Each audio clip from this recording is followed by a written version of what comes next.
दोस्तों नमस्कार, मैं हूं संजीत कुमार और आपने देखना शुरू कर दिया है बिहार टीचर पॉइंट।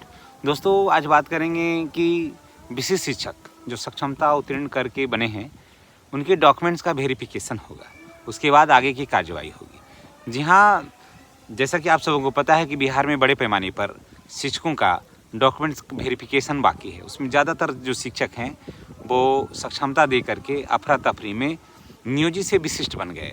विशिष्ट बनने की वजह से बहुत सारे शिक्षक जो थे वो अपनी कमी को चाहे कि धो दें जा करके, लेकिन कहा जाता है ना कि आप पाप को लाख छुपाएं लेकिन पाप जो है ना आपको पीछा नहीं छोड़ती है।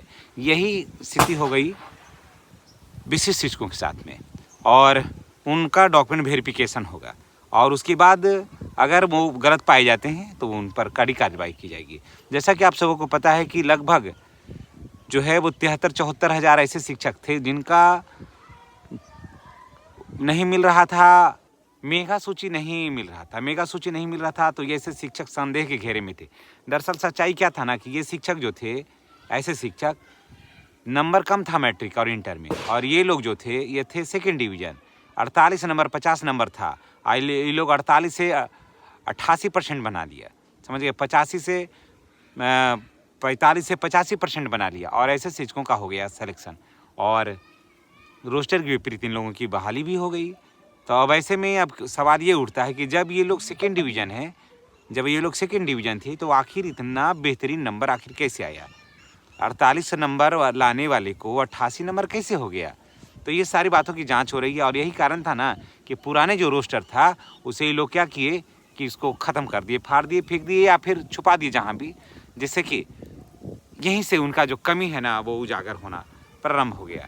तो जितने भी विशिष्ट शिक्षक साथी हैं मैं उनसे यही कहूँगा कि सब तो फर्जी नहीं है, लेकिन आप इसमें से जानिए कि 40% ऐसे विशिष्ट शिक्षक हैं जो फर्जी हैं और उनका डॉक्यूमेंट्स जो है ना वो जांच के घेरे में है। तो अभी भी वक्त है, अगर चाहें तो वो रिमूव हो सकते हैं सेवा से, या फिर सरकार को इस पर कड़ी निगाह है और सरकार को जांचना भी चाहिए, क्योंकि ऐसे जो विशिष्ट शिक्षक बने हैं रोस्टर के विपरीत बने हैं और नंबर बढ़ा के बने हैं, और उनका बहुत सारे का आज भी कागज़ जो है ना वो संदेह के घेरे में। तो ऐसे शिक्षकों पर सरकार को काफ़ी ध्यान देना चाहिए, और जो योग्य व्यक्ति हैं, जो सही अभ्यर्थी हैं, उनको स्थान मिलना चाहिए, और जब योग्य रहेंगे ना तो शैक्षणिक व्यवस्था भी दुरुस्त होगा।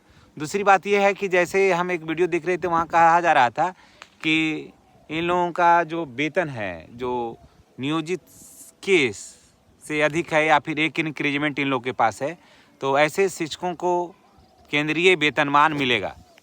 एक रूमर ये फैलाया जा रहा है कि जितने भी विशिष्ट शिक्षक हैं और बीपीएससी वाले शिक्षक हैं उनको मिलेगा केंद्रीय वेतनमान।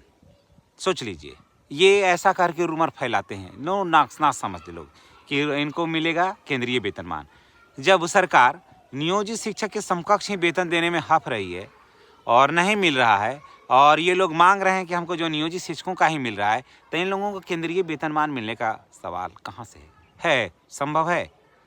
कभी नहीं होगा। हाँ, देखिए, डॉक्यूमेंट वेरिफिकेशन के नाम पर सरकार अगर भी कुछ भी मांग करिएगा तो आपको अवश्य डराएगी, क्योंकि सरकार की मंशा स्पष्ट है।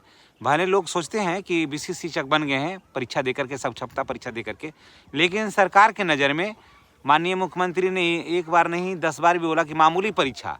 तो आप चाहे परीक्षा का सिलेबस पैटर्न चाहे जो भी हो, लेकिन वो परीक्षा चल गया किस में? मामूली परीक्षा में। जब माननीय मुख्यमंत्री ने कह दिया कि मामूली परीक्षा ले करके हम बनाएंगे, आपको राजकर्मी का दर्जा देंगे और सारा कुछ सेम ही रहेगा, तो वर्तमान शर्तों पर ही जो राजकर्मी का दर्जा प्राप्त करना चाहे वो गए हैं। और यहाँ जा कर के ये या फिर और भी लोग हमारे भाई जो हैं नियोजित शिक्षक, वो जाएंगे वहाँ और ये सोचेंगे कि हम वहाँ जा कर के सक्षमता दे करके हमको केंद्रीय वेतनमान मिलेगा। तो ये दिन में तारे देखने के समान है ना?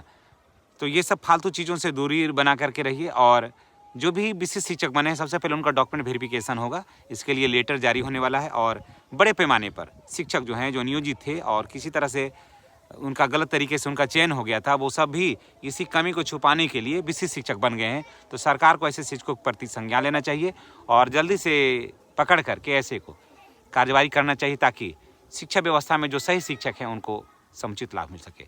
चलिए इसी के साथ हम आपसे विदा लेते हैं। नेक्स्ट वीडियो में हमारी और आपकी फिर मुलाकात होगी। चैनल पर नए हैं तो चैनल को सब्सक्राइब करके बेल आइकन को दबाइए ताकि वीडियो का नोटिफिकेशन जो है आपको मिलता रहे। धन्यवाद।